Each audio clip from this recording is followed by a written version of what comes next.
ವರುಣನ ಆರ್ಭಟ ಇಷ್ಟಕ್ಕೆ ಮುಗಿದಿಲ್ಲ. ನಾಳೆ ಇಡೀ ದಿನ ರಾಜ್ಯಾದ್ಯಂತ ರಣಮಳೆ ಫಿಕ್ಸ್ ಆಗುತ್ತೆ. ಈಗಾಗಲೇ ಎಲ್ಲೆಲ್ಲಿ ಪ್ರವಾಹದ ಭೀತಿ ಎದುರಾಗಿದೆ, ಎಲ್ಲೆಲ್ಲಿ ಮಳೆಯ ಆರ್ಭಟ ಜೋರಾಗಿದೆ. ಇದು ನಾಳೆ ಇಡೀ ದಿನ ಪೂರ್ತಿಯಾಗಿ ಇನ್ನು ಕಂಟಿನ್ಯೂ ಆಗಿ ಇದೇ ರೀತಿಯಾಗಿ ರಣಮಳೆ ಫಿಕ್ಸ್ ಇರುತ್ತೆ. ಮಹಾಮಳೆಯಲ್ಲಿ ಮುಳುಗೇಳಲಿದೆ ಇಡೀ ಕರುನಾಡು. ಕರಾವಳಿಯಲ್ಲಿ ಆಗಸಕ್ಕೆ ರಂಧ್ರ ಬಿದ್ದಂತೆ ಬೀಳಲಿದೆ ಮಳೆ. ಯಾಕಂದ್ರೆ ಮಳೆ ಎಚ್ಚರಿಕೆ ಮುನ್ಸೂಚನೆ ನೀಡಿದಂತ ಹವಾಮಾನ ಇಲಾಖೆ ಇಷ್ಟಕ್ಕೆ ಮಳೆಯ ಅವಾಂತರಗಳು ಮುಗಿದಿಲ್ಲ. ಇನ್ನು ನಾಳೆ ಇಡೀ ದಿನ ರಾಜ್ಯಾದ್ಯಂತ ರಣಮಳೆ ಫಿಕ್ಸ್ ಆಗಿರುತ್ತೆ. ಮಹಾಮಳೆಯಲ್ಲಿ ಮುಳುಗೇಳಲಿದೆ ಇಡೀ ಕರ್ನಾಟಕ.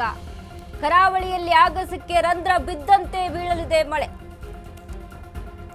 ಮಳೆ ಎಚ್ಚರಿಕೆ ಮುನ್ಸೂಚನೆ ನೀಡಿದ ಹವಾಮಾನ ಇಲಾಖೆ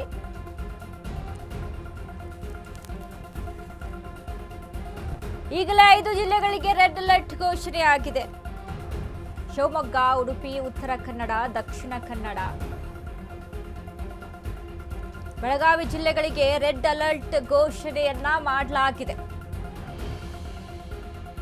ಉತ್ತರ ಕನ್ನಡ ಮತ್ತು ಬೆಳಗಾವಿಯಲ್ಲಿ ಭಾರೀ ಗಾಳಿ ಮತ್ತು ಮಳೆ. ಗಂಟೆಗೆ 50ರಿಂದ 60 ಕಿಲೋಮೀಟರ್ ವೇಗದಲ್ಲಿ ಬೀಸಲಿದೆ ಗಾಳಿ. ಉಡುಪಿಯಲ್ಲೂ ಧಾರಾಕಾರ ಮಳೆಯಾಗುವ ಸಾಧ್ಯತೆ ಇದೆ. ಉಡುಪಿಯಲ್ಲೂ 50ರಿಂದ 60 ಕಿಲೋಮೀಟರ್ ವೇಗದಲ್ಲಿ ಬೀಸಲಿದೆ ಗಾಳಿ. ಹಾಸನ, ಕೊಡಗು ಜಿಲ್ಲೆಗಳಿಗೆ ಆರೆಂಜ್ ಅಲರ್ಟ್ ಘೋಷಣೆಯನ್ನ ಮಾಡಲಾಗಿದೆ. ನಾಳೆ ಇಡೀ ದಿನ ರಾಜ್ಯಾದ್ಯಂತ ರಣಮಳೆ ಫಿಕ್ಸ್ ಆಗಿರುತ್ತೆ. ಮಹಾಮಳೆಯಲ್ಲಿ ಮುಳುಗೇಳಲಿದೆ ಇಡೀ ಕರುನಾಡು. ಈಗಾಗಲೇ ಮಳೆಗೆ ಜನಜೀವನ ತತ್ತರಗೊಳ್ತಾ ಇದೆ. ಎಲ್ಲೆಲ್ಲೂ ಕೂಡ ಪ್ರವಾಹದ ಭೀತಿ, ಇನ್ನು ಭೂ ಕುಸಿತಗಳು, ಬೆಟ್ಟ ಗುಡ್ಡ ಕುಸಿತಗಳಾಗ್ತಾ ಇದ್ದಾವೆ. ಗಿಡ ಮರಗಳು ಧರೆಗೆ ಉರುಳ್ತಾ ಇದ್ದಾವೆ. ಎಲ್ಲಿ ಯಾರ ಮನೆಗೆ ನೀರು ನುಗ್ಗುತ್ತೆ ಅನ್ನುವಂತ ಟೆನ್ಷನ್ ನಲ್ಲಿ ಜನ ಇರುವಂತದ್ದು. ಶಿವಮೊಗ್ಗ, ಉಡುಪಿ, ಉತ್ತರ ಕನ್ನಡ, ದಕ್ಷಿಣ ಕನ್ನಡ, ಬೆಳಗಾವಿ ಜಿಲ್ಲೆಗಳಲ್ಲಿ ರೆಡ್ ಅಲರ್ಟ್ ಘೋಷಣೆಯನ್ನ ಮಾಡಲಾಗಿದೆ. ಈಗ ಏನು ಸತತವಾಗಿ ಮಳೆ ಸುರಿತಾ ಇದೆ ಬೆಳಗಾವಿ ಜಿಲ್ಲೆಯಲ್ಲಿ, ಹಾಗಾಗಿ ಎಲ್ಲೆಡೆ ಕೂಡ ಗಾಳಿ ಸಮೇತ ಮಳೆ ಸುರಿಯುವಂಥದ್ದು. ಗಂಟೆಗೆ 50ರಿಂದ 60 ಕಿಲೋಮೀಟರ್ ವೇಗದಲ್ಲಿ ಗಾಳಿ ಬೀಸಲಿದೆಯಂತೆ ಹವಾಮಾನ ಇಲಾಖೆ ಮುನ್ಸೂಚನೆಯನ್ನ ಕೊಟ್ಟಿದೆ. ಇನ್ನು ಉಡುಪಿಯಲ್ಲೂ ಕೂಡ, ಕರಾವಳಿ ಭಾಗದಲ್ಲಿ ಉಡುಪಿಯಲ್ಲೂ ಕೂಡ ಧಾರಾಕಾರ ಮಳೆಯಾಗುವಂತಹ ಸಾಧ್ಯತೆ ಇದೆ. ಉಡುಪಿಯಲ್ಲೂ 50ರಿಂದ 60 ಕಿಲೋಮೀಟರ್ ವೇಗದಲ್ಲಿ ಗಾಳಿ ಬೀಸಲಿದೆ. ಹಾಸನ, ಕೊಡಗು ಜಿಲ್ಲೆಗಳಲ್ಲಿ ಆರೆಂಜ್ ಅಲರ್ಟ್ ಘೋಷಣೆಯನ್ನ ಮಾಡಲಾಗಿದೆ. ಇಡೀ ದಿನ ನೋಡಿ, ನಾಳೆನೂ ಕೂಡ ಇಡೀ ದಿನ ಮಳೆಯಾಗುತ್ತೆ ಕರುನಾಡಿನಲ್ಲಿ. ಕರ್ನಾಟಕದ ಭಾಗಗಳಲ್ಲಿ, ಅದರಲ್ಲೂ ಕರಾವಳಿ ಭಾಗದಲ್ಲಿ, ಇನ್ನು ಉತ್ತರ ಕರ್ನಾಟಕ ಭಾಗದಲ್ಲಿ, ಬೆಳಗಾವಿ ಸೇರಿದಂತೆ ಹಲವು ಕಡೆಗಳಲ್ಲಿ ಇನ್ನು ಕರಾವಳಿ ಆಗಸಕ್ಕೆ ರಂಧ್ರ ಬಿದ್ದಂತೆ ಬೀಳಲಿದೆ ಮಳೆ ಅಂತ ಹೇಳ್ಬೋದು. ಉಡುಪಿ ಕಡೆ, ಉಡುಪಿ, ಮಂಗಳೂರು, ಉತ್ತರ ಕನ್ನಡ ಸೈಡು ಹೆಚ್ಚಾಗಿ ಮಳೆ ಬೀಳುತ್ತೆ. ಮುನ್ನೆಚ್ಚರಿಕೆ ಕ್ರಮಗಳನ್ನ ವಹಿಸಿಕೊಳ್ಳಿ.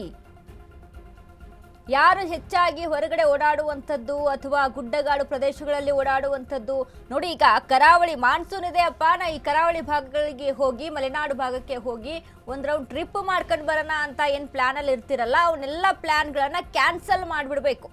ಯಾಕಂದ್ರೆ ಒಂದು ವೇಳೆ ನೀವೆಲ್ಲಾದ್ರೂ ಈ ರೀತಿಯಾಗಿ ಹೋಗಿ ಸಿಕ್ಕಾಕೊಂಡ್ರಿ ಅಂತ ಅಂದ್ರೆ ಏನಾಗುತ್ತೆ ಹೇಳೋದಕ್ಕೆ ಸಾಧ್ಯ ಆಗಲ್ಲ. ಯಾಕಂದ್ರೆ ದಿಢೀರಂತ ಭೂಮಿ ಕುಸಿತಾ ಇದೆ, ಗುಡ್ಡಗಾಡುಗಳು ಕುಸಿತಾ ಇದ್ದಾವೆ, ಮರಗಳ ಧರೆಗೆ ಉರುಳ್ತಾ ಇದ್ದಾವೆ, ಬಿರುಗಾಳಿ ಸಹಿತ ಮಳೆ ಆಗುತ್ತೆ ಅಂತ ಅಂದ್ರೆ ತುಂಬಾ ಭೀಕರತೆಯನ್ನ ಪಡೆದುಕೊಳ್ತಾ ಇದೆ ಈ ಬಾರಿಯ ಮಳೆಗಾಲದಲ್ಲಿ. ಸೊ ಹಾಗಾಗಿ ತುಂಬಾ ಎಚ್ಚರಿಕೆಯಿಂದ ಇರಬೇಕಾಗುತ್ತೆ. ಈಗಾಗಲೇ ಹವಾಮಾನ ಇಲಾಖೆ ಕೂಡ ತಿಳಿಸಿರುವಂತದ್ದು ಬಿರುಗಾಳಿ ಸಹಿತ ಮಳೆ ಆಗುತ್ತೆ ಅಂತ.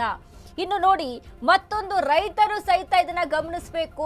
ಕೃಷಿ ಚಟುವಟಿಕೆಗಳಲ್ಲಿ ಮುಳುಗಿರ್ತಾರೆ, ತೋಟಗಳಲ್ಲಿ ಇರ್ತಾರೆ, ಗದ್ದೆಗಳಲ್ಲಿ ಇರ್ತಾರೆ. ಸಾಕಷ್ಟು ಗಾಳಿ ಬೀಸುವಂತಹ ಸಿಚುವೇಶನ್ಸ್ಗಳಿರೋದ್ರಿಂದ ಆದಷ್ಟು ಈ ಅಡಿಕೆ ತೋಟ, ತೆಂಗು ತೋಟ ಆಗಿರ್ಬೋದು, ಅಥವಾ ಇನ್ನಿತರ ವಾರ್ಷಿಕ ಬೆಳೆಗಳನ್ನ ಬೆಳ್ಕೊಂಡಿರ್ತಾರೆ, ಅರಣ್ಯ ಬೆಳೆಗಳನ್ನ ಬೆಳ್ಕೊಂಡಿರ್ತಾರೆ, ಅಲ್ಲಿ ಹೋಗಿ ಏನೋ ಒಂದು ರೌಂಡ್ ತೋಟದತ್ತ ಹೋಗಿ ನೋಡ್ಕೊಂಡು ಬರೋಣ ಅಂತ ಏನಾದರೂ ಪ್ಲಾನ್ ಅಲ್ಲಿದ್ರೆ ದಯವಿಟ್ಟು ಇಂಥ ಸಂದರ್ಭದಲ್ಲಿ ಹೋಗ್ಲಿಕ್ಕೆ ಹೋಗಬೇಡಿ. ಯಾಕಂದ್ರೆ ಏನಾಗುತ್ತೋ ಅಂತ ಹೇಳೋದಕ್ಕಾಗೋದಿಲ್ಲ. ಸಿಚುವೇಶನ್ನು ಆ ರೀತಿ ಆಗಿದೆ ಇವಾಗಿನ ಸದ್ಯದ ಮಟ್ಟ.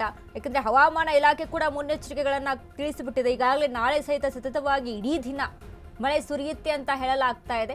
ತುಂಬಾ ಎಚ್ಚರಿಕೆಯನ್ನ ವಹಿಸ್ಕೊಳ್ಬೇಕಾಗುತ್ತೆ, ಎಚ್ಚರಿಕೆಯಿಂದ ಇರಬೇಕಾಗುತ್ತೆ ಜನ.